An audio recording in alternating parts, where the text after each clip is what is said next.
Hello mga kalingap! Welcome back sa aking YouTube channel, Square Gen. So kung bago ka lang sa aking YouTube channel, huwag niyo pong kalimutan mag-subscribe at click the bell button para like updated sa ating mga bagong upload na video. At huwag po natin kalimutan suportahan ng Butim Kalingap sa pangunguna ni Kuya Val Santos Matubang, Ate Edna Vlog at syempre Kalingap Rob.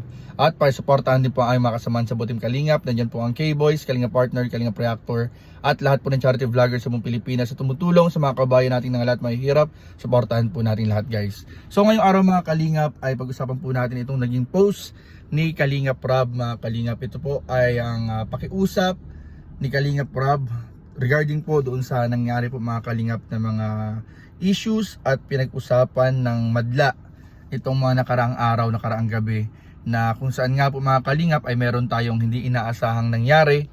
At dito nga po mga kalingap ay ang naiipit ay isa sa mga Kalingap Angels natin, o isa sa mga Big 4 na Kalingap Angels po natin.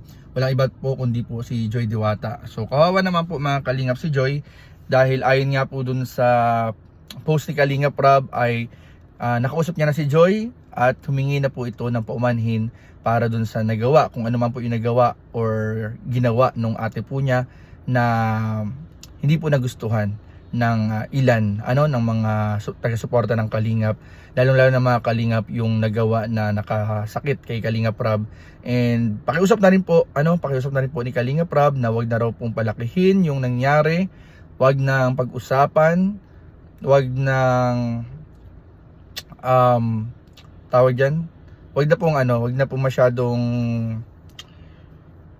palakihin, kasi ang naiipit po talaga dito is si Joy Diwata and maaaring maapektuhan din ang tambalang Franjoy.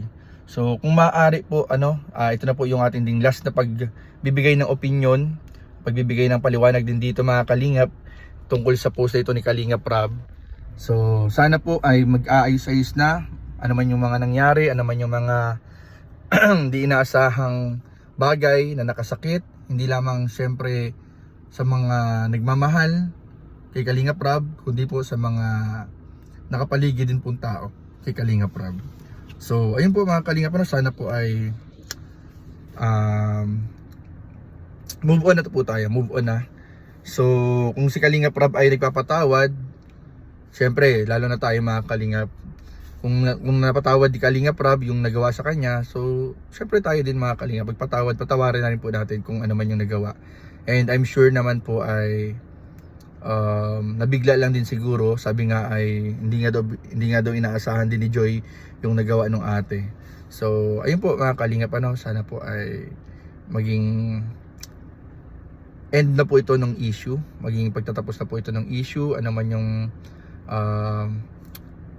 mga nangyari. Patawarin na lang siguro natin, guys, patawarin na lang po natin, kasi sigurado ako ay pinagsisihan din naman po yung mga nabanggit. And if ever man po na may mga nasabi rin po yung mga ibang viewers, ibang comments na masakit na salita, ay sana magkapatawaran na lang lahat. Magkapatawaran na rin po lahat. So ayun, talagang maging moral lesson na lang po ito talaga mga kalingap, na mag-ingat sa mga pinopost, mag-ingat sa social media, mag-ingat sa mga sinasabi, sa mga mga kalingap, sa lahat na nakikita at inilalagay sa social media. Dapat talaga mag-ingat tayong lahat, kasi mabilis kumalat ang mga ganyan. At syempre iba-ibang opinion ang magsisipaglabasan, at iba-ibang mga side na rin ang magsisipaglabasan. Pero ang pinakamasakit po dyan, ang pinakamahirap po kasi dyan ay nagkakalamat sa mga ganyang bagay. Nagkakaroon na ng lamat yung mga samahan, nagkakaroon na ng lamat yung mga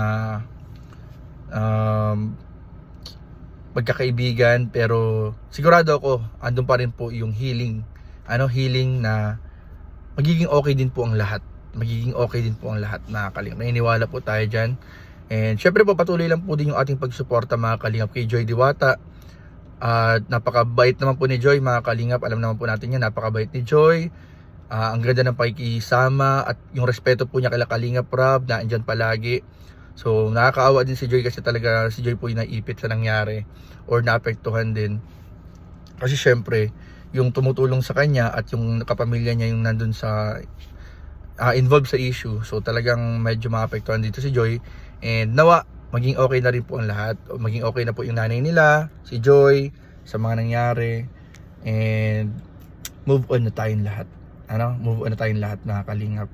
So si Kalingap Rab naman, talagang believe talaga ako dyan lagi kay Kalingap Rab, kasi ang bilis niya magpatawad, ang bilis niyang unawain yung nangyari, at ang bilis niyang mag-forgive ni Kalingap Rab. Kaya talagang hindi lang natin hinahangaan si Kalingap Rab sa mga charity at mga pagtulong na ginagawa niya, kundi pati pagiging isang magandang role model o magandang halimbawa ng katangian ng isang tao. Talagang nakikita rin po natin kay Kalingap Rab.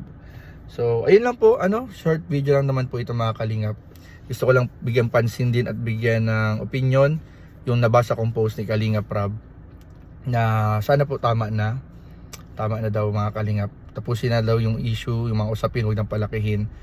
At okay naman na daw po, mga kalingap. Nakausap niya na si Joy,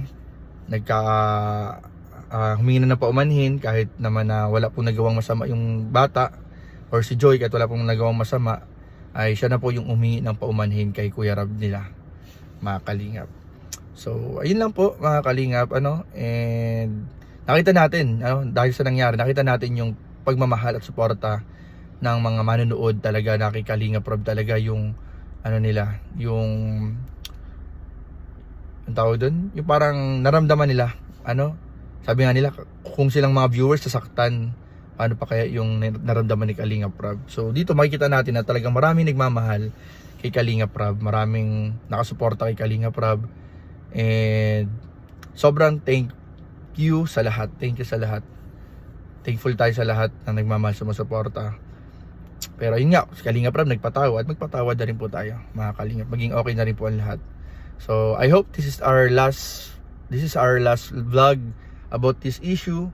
So sana hindi na magkaroon pa ng mga kung ano-anong bagay na mga sagutan. Sana ito yung magiging huling vlog natin and opinion pagdating dito sa issue na to, mga kalingap.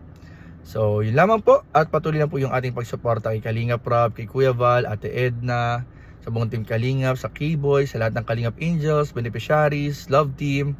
At patuloy lang po natin, mga kalingap, i-marathon yung mga upload ng mga kasama po nating charity vlogger.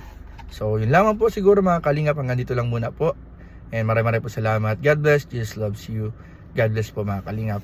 Ingat po tayong lahat. Nasaan man po kayo sa Pilipinas, sa ibang bansa, ingat-ingat po kayo palagi. And shoutout po pala muna, mga kalingap, naalala ko po, shoutout po sa ating mga subscriber, follower, sa lahat po ng mga sumusuporta sa akin, sa ibang mga reactor. Shoutout po sa inyong lahat, sa ating mga kasamahan sa K-Boys, mga kaibigan po natin. Shoutout po sa inyong lahat. So yun lang po. God bless, Jesus loves you. Bye bye.